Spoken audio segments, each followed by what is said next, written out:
നമസ്കാരം. ആദംസ് അക്കാദമിയുടെ പുതിയൊരു വീഡിയോയിലേക്ക് എല്ലാവർക്കും സ്വാഗതം. ഞാൻ സുവർണ.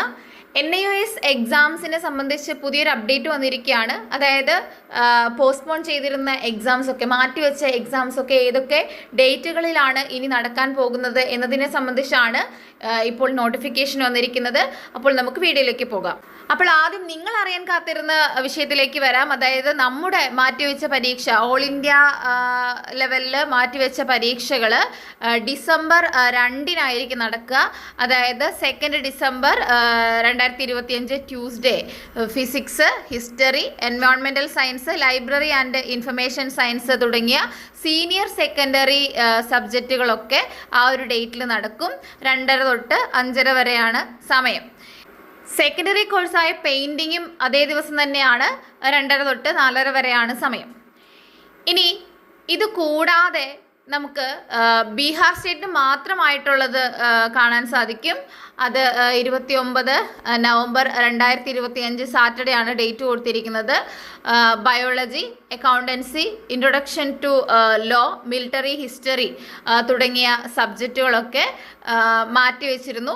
അപ്പോൾ അതൊക്കെ 29-ാം തീയതിയാണ് നടക്കുക. അതിൻ്റെ സമയം 2:30 തൊട്ട് 5:30 വരെ. അതുപോലെ സെക്കൻഡറി കോഴ്സസ് ആയിട്ടുള്ള Urdu, Sanskrit, Bodhdarshan, Indian sign language ഇതും 29-ാം തീയതി നടക്കുമെന്നുള്ളത് അവിടെ നോട്ടിഫിക്കേഷനിൽ കൊടുത്തിട്ടുണ്ട്.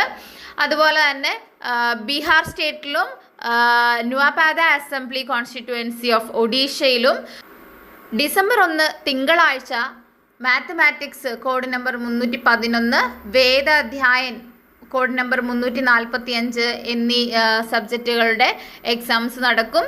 അതുപോലെ തന്നെ സെക്കൻഡറി കോഴ്സായ ഇംഗ്ലീഷും അതേ ദിവസം തന്നെ ആയിരിക്കും നടക്കുക. ഇത്രയും കാര്യങ്ങളാണ് ഈ ഒരു നോട്ടിഫിക്കേഷനിൽ ഉള്ളത്. അപ്പോൾ നമ്മൾ കാത്തിരുന്ന ഡേറ്റ് ഏതാണ്? നമ്മൾ കാത്തിരുന്ന ഡേറ്റ് ആണ് 2 ഡിസംബർ. ഡിസംബർ 2 നമ്മുടെ മാറ്റിവെച്ച പരീക്ഷകൾ നടക്കാൻ പോകുന്നത്. ആരും അറിയാതെ പോകരുത്.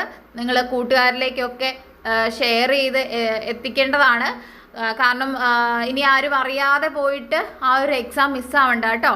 അപ്പോൾ എല്ലാവരിലേക്കും ഈ ഒരു ഇൻഫർമേഷൻ എത്തിക്കുക നിങ്ങൾ. ഈ ഒരു നോട്ടിഫിക്കേഷൻ വന്നിരിക്കുന്നത് 17 നവംബർ 2025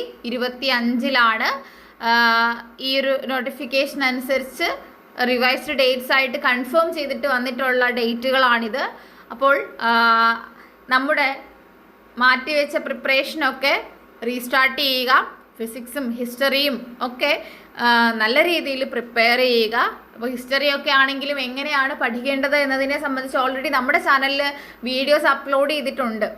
അപ്പോൾ ഏതൊക്കെ ഏരിയാസ് ആണ് നിങ്ങൾ കൂടുതൽ നന്നായിട്ട് പഠിക്കേണ്ടത്, ഏതൊരു രീതിയിൽ ചാപ്റ്റേഴ്സ് പഠിച്ചു കഴിഞ്ഞാൽ നിങ്ങൾക്ക് നല്ലതായിട്ട് സ്കോർ ചെയ്യാം, ആ ഒരു സ്ട്രെസ് കുറച്ചുകൊണ്ട് ഏതൊക്കെ കോമ്പിനേഷനിൽ ചാപ്റ്റേഴ്സ് പഠിച്ചു കഴിഞ്ഞാൽ നമ്മൾ ഹിസ്റ്ററിയൊക്കെ പെട്ടെന്ന് പഠിച്ചെടുക്കാൻ പറ്റും എന്നുള്ളതിനെക്കുറിച്ചൊക്കെ ആ ഒരു വീഡിയോയിൽ പറയുന്നുണ്ടായിരുന്നു.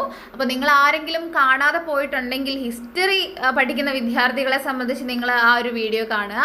ഇനി എന്തായാലും physics, environmental science, library and information science തുടങ്ങിയ സബ്ജക്റ്റുകളെ സംബന്ധിച്ചിട്ട് നിങ്ങൾക്ക് previous year question paper analysis നമ്മുടെ ചാനലിൽ ഉണ്ടായിരിക്കും.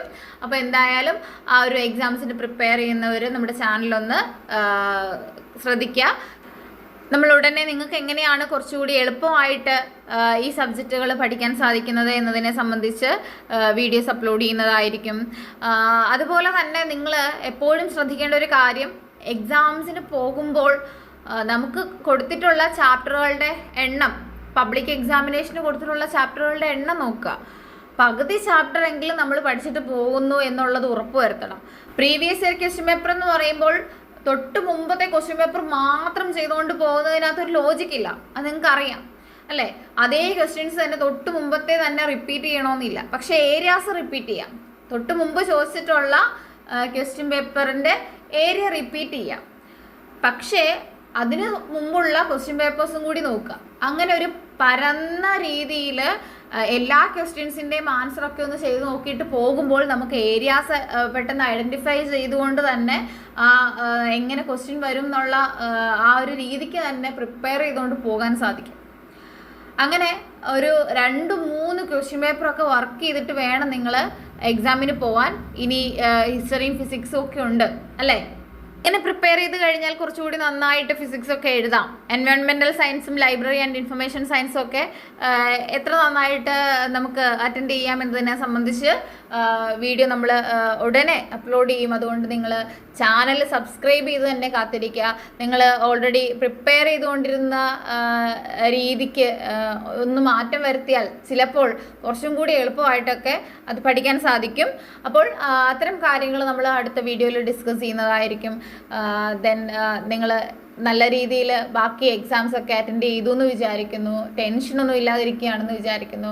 ടെൻഷൻ അടിക്കേണ്ട, നമുക്ക് ജയിച്ചെടുക്കാനൊക്കെ പറ്റും. പകുതി ചാപ്റ്ററുകളെങ്കിലും നിങ്ങൾ പഠിച്ചിട്ടുണ്ടെങ്കിൽ നിങ്ങൾക്ക് ജയിച്ചെടുക്കാൻ പറ്റുന്നതേ ഉള്ളൂ. ഇതിന് മുമ്പുള്ള എക്സാംസൊക്കെ വളരെ നൈസായിട്ട് പോയി എന്നൊക്കെ വിചാരിക്കുന്നു. ഓക്കെ, എല്ലാവരും ജയിക്കില്ലേ? അപ്പോൾ നിങ്ങൾ എന്തെങ്കിലും തരത്തിലുള്ള ഒരു സംശയമോ കാര്യമോ ഉണ്ടെങ്കിൽ നമ്മുടെ ചാനലിന് താഴെ കമൻ്റായിട്ട് രേഖപ്പെടുത്തുക. താങ്ക്